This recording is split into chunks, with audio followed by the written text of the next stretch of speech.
Hi guys, Andy here again, and in this lesson I'm talking you guys through how to organise the songs that you know into some kind of practice routine, and talking you guys through how I design practice routines for my private students and Skype students, and how I can help you guys out with learning getting through the beginner's course that's online, or help you organise a practice routine at absolutely any level that you're at.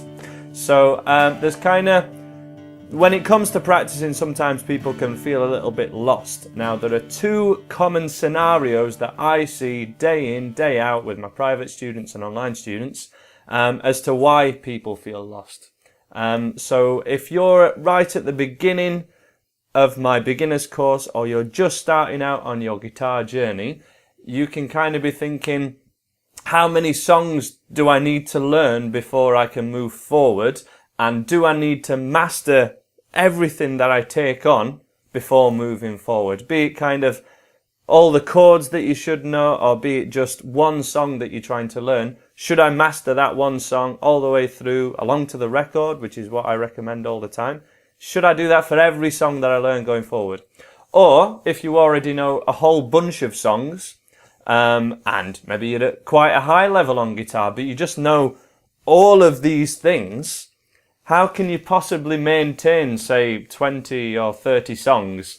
Do you need to keep all those songs and play them forever? And how can you possibly kind of go about that? And then that kind of all boils down to the one question, which is, should you master one thing before moving on? Or can you kind of take on numerous things, but when you do, how do you know which ones to focus on?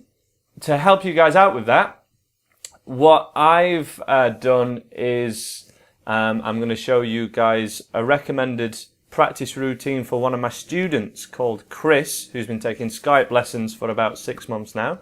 He's kind of towards the end of the beginner's course, really, but there's still a couple of things that we're working on, such as riffs, which he finds more difficult in particular.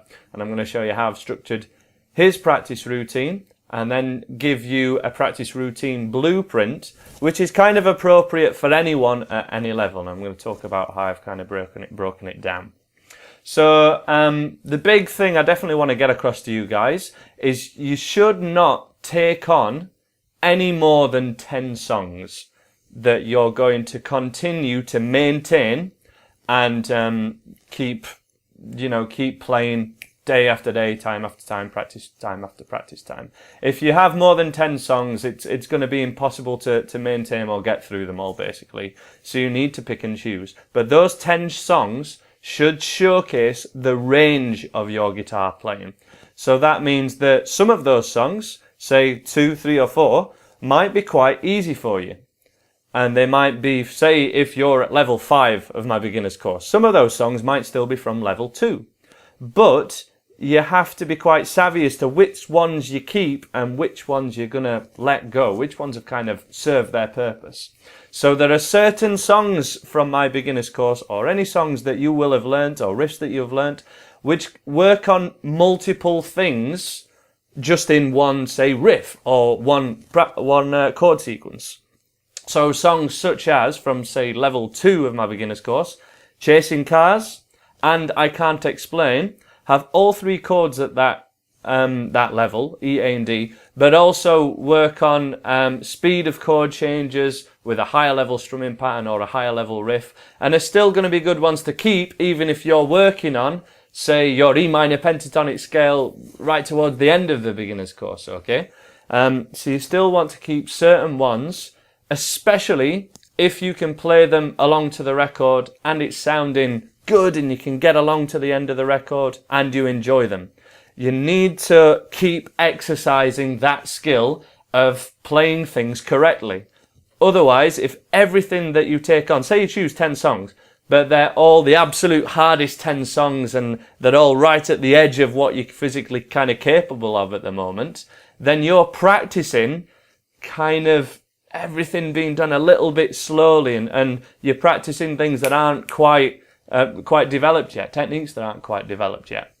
So you need to keep certain things which you're doing absolutely spot on to make that transferred over to the new stuff. and this skill of playing along to the record as well is so important. And as I say, with the range of your guitar playing, there wants to be some songs there in the songbook style, which is following a chord sheet and maybe without bar lines at all, and you just have chords sporadically spaced out and you change chord on a certain word. And there wants to be some short, recognisable riffs in there. Now, depending on whether you're taking on acoustic or electric guitar, kind of one of those styles tends to suit one or the other. You know, electric guitar, we've got more riffs to pick from, for example.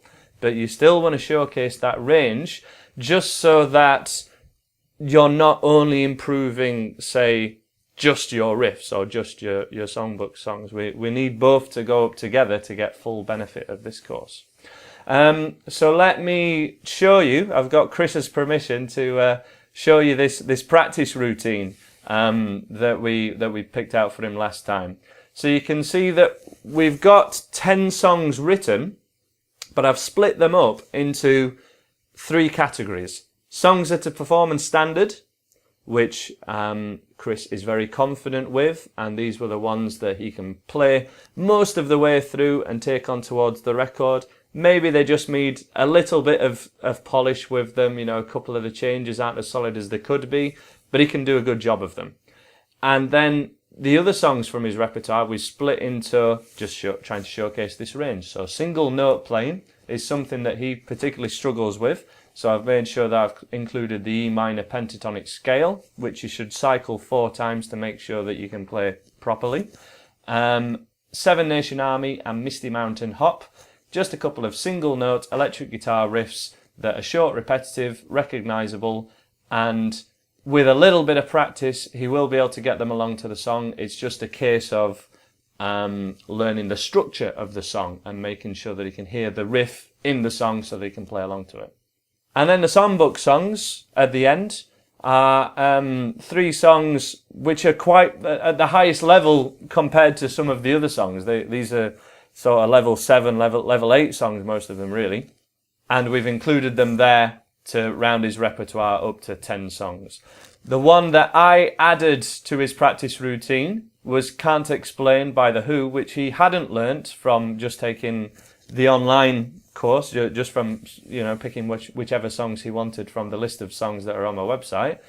And I added that one because it was the riffs that he struggled with. So I chose a much easier riff to take on, but that worked on all those same skills. Again, you've got palm muting in this song, a bit of silence in there, faster chord changes, faster strumming, and a short recognisable riff that you should be able to play along to the record. All those different things in one song, rather than making sure that he keeps going with a song such as Knocking on Heaven's Door, which is just 3 chords repeated over and over again and quite slow. The strumming's okay, but it's not as high level as it could be.